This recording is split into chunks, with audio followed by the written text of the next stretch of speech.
Well, one day Jesus was asked about what a neighbor was. And it's an interesting story that Jesus told. It was Jesus had been preaching and teaching, and there was a young lawyer there who was a little bit, just a little bit on the outskirts. He was kind of, rude, and he was kind of arrogant, and this lawyer wanted to know, how do I get into the kingdom of heaven? Well, he was talking to Jesus in the midst of a crowd, and I think that his request or his question was relevant, and he probably really meant it. But I'm not sure that he understood or even wanted to hear what the answer was. So he asked Jesus, he challenges Jesus's theology about God and about entrance into heaven. And he says, what do I have to do? And Jesus immediately challenges him back and says, well, do you know the scriptures? Do you know what the scriptures tell you to do? And, the lawyer being kind of an arrogant little guy, he says, of course I know what they're all about. I know what the scriptures tell me to do. The rule says that I'm supposed to love God, and then I'm supposed to love my neighbor. And Jesus says, yep, you're all set. There you go. So you've answered your own question. Well, the lawyer wasn't quite happy with that. So what he did was he continued. And he says to Jesus, he says, but wait a minute. Who is my neighbor?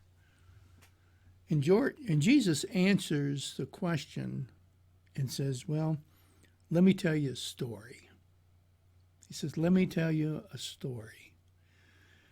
And he said this. There was a man that was traveling on this road from Jericho to Jerusalem. Now, this road was a difficult road to travel on because there was a lot of crime. If you were on that road and you weren't with a large group of people, chances are you would probably get attacked. You might get robbed, or you might get beaten, half to death or whatever. Well, as Jesus is continuing the story, he tells this man left on this road, and sure enough, the man was he was beaten and overcame by a group of people that robbed him and beat him and left him for dead. And Jesus continues and he says, and then a man came traveling by, and the man was a priest. Now, certainly the priest would have known all of the laws of God. He would have understood the scriptures and would have understood that, in order to be in a relationship with God and in order to enter into the kingdom of heaven, then, you love God, number one, and number two, you love your neighbor as yourself. He would have known that. So Jesus is continuing, and he says, so the priest sees the man, and he has to make that choice. Do I help this man or not? Well, Jesus said the priest continued on his way. He did nothing. Well, and then Jesus says, then another man came by. And this man was a religious scholar. This man was one that was responsible for interpreting scripture and telling the people about it and what his teachers. He was a teacher of the scriptures. So he certainly would have known. But Jesus said this man passed by on the wayside too. He didn't bother to help the man. Well, and then Jesus says, but then comes a Samaritan. Well, I'm sure at this point the lawyer probably thought to himself, oh, wait a minute. If a priest didn't get involved and a religious scholar didn't get involved, there's no way in the world that this Samaritan guy is even going to, acknowledge that the guy's laying there on the side of the road half dead. I can imagine the crowd back then, too, that was gathered around. Probably thought the same thing. There's no way it's going to happen. Well, so Jesus says, so the Samaritan sees the beaten man. And do you know what he does? He asks the lawyer, he says, do you know what he does? And he doesn't even give the guy a chance to respond. He says he went over to him And he cradled the man in his own arms, and he cared for the man, and he bound up his wounds, and he took care of the man. I can imagine the lawyer, like, what? Are you kidding me? A Samaritan? Much less the crowd around there. It was an outcome. It was something that they just didn't expect. Jesus in this story saying, these upright people that just decided not to get involved, but a Samaritan? Come on. Are you kidding me? So Jesus asked the lawyer, who was the neighbor? I don't think the lawyer could even utter the words, the Samaritan. I don't think he could even do that. How many of you remember this guy? Now, I know you can't really answer me right now, but, his name is Mr. Roberts. And Mr. Roberts had a television show called Mr. Rogers' Neighborhood. And every episode of this show started off the same way. Mr. Rogers had the camera show a little neighborhood, and then all of a sudden we're in a living room, and then the door would open, and Mr. Rogers would walk in, and he always had a tie on and a suit, or at least a suit coat, and he opened the closet door and took his coat off and hung it up and put on his little sweater. And then he would sit down and he would take his shoes off and put on some sneakers. Every episode kind of started off the same way. And then the visit would begin. He would talk about things that were going on in the neighborhood. And he would talk, and sometimes even introduce some of the neighbors. Like there was Mr.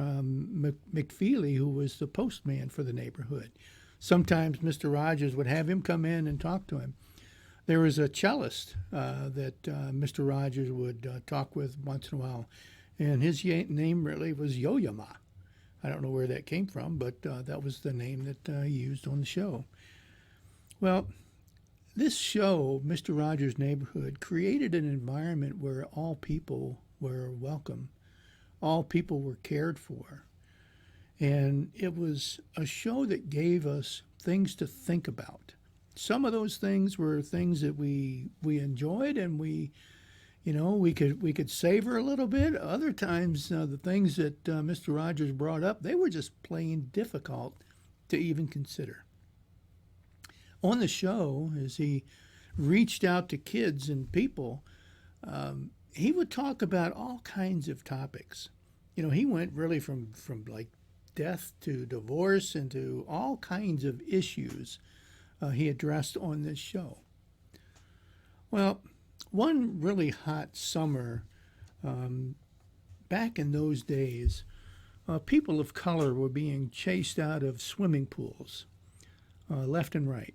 It was a very tumultuous time in our culture. Well, what happened was there was a news story one day that showed a picture of a hotel owner dumping acid into the swimming pool in order to chase out an African-American family. It was a horrific picture.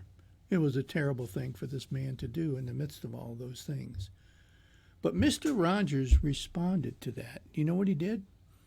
On his next show, what Mr. Rogers did was he talked about how when it's hot outside, sometimes it's just really, really nice to put your feet into a pool of cold water. So he sets up a little kiddie pool, and Mr. Rogers rolls up his pant legs and takes his shoes and socks off and puts his feet in the water, and this is wonderful. And then he does something that kind of shocked the world, shocked the culture, is he invites Officer Clement, who was an African-American police officer in the neighborhood, to join him. And all of a sudden, you have this white guy with his feet in this little kiddie pool, and an African-American police officer with his feet, in the pool next to him. And this was an image that the world really, really needed to see back then. They needed to see that people or cared for, and that people should be loved and not discriminated against. Mr. Rogers absolutely stood up to racism in a way that I really admire. You know, he went out on a limb and he did something that a lot of people would never have done. And he talked about it, and he talked about how people are valued and how people should be loved. You know, remember the way Jesus challenged the theology or the thinking of the lawyer? What was he doing? He was basically telling the lawyer and the people that were listening that God values all people. God values all people, and that we, in response to God's love, should value all people too. And that regardless of who we are, even if we were a priest, or even if we were a religious scholar, or whatever, or even a Samaritan, we should always look at other people as being highly valued children of God. You know, Mr. Rogers had a quote, and here it is on the screen for you. The greatest thing that you can do is to let someone know that they are loved and that they are capable of loving. You see, love it's at the heart of everything. What Fred Rogers was doing was sharing the love of God, preaching the good news of Christ through a television screen, which was exactly what he set out to do. You see, Rogers was an ordained Presbyterian minister. I don't know if everybody knows that. But he never wore the pulpit robe. He never wore the clergy collar. He never talked on the show about being a Christian. He simply preached love in everything that he did on his show and in his personal life. He really found a way to make sure that everything he did was just a way of presenting the gospel to new people. I have a question for you. The question is this: what did they do that helped them overcome racism? What did they do? And by they, I'm talking about the three people that we've talked about over the last 3 weeks. Alice, what did she do that helped her overcome the bitterness of the racism that she experienced? What did Pierre Toussaint, that we talked about last week, what did he do that helped him to live beyond being oppressed by racism? And what did Mr. Rogers do to overcome the racism that he saw in the world and the culture around him? You know what they did? They chose to see people from a heart that loves them the same way that God sees them. That's exactly what they did. They chose to see people as God sees people. Now, I'll be the first to tell you, I've not always done that. You know, you want to know the truth? Ask my family, ask my brothers, they'll tell you. But I can tell you that what these three people we've studied over the last several weeks is they lived it out. They lived out this idea that God has created all people and that all people are created equal. And we are to love God supremely, and we are to love our neighbor as ourselves. Now, all of this stems from this scripture that comes from the book of Micah. It's Micah 6:8, if you want to look it up. He has told you, O man, what is good. And what does the Lord require of you? But to do justice, and to love kindness, and to walk humbly with your God.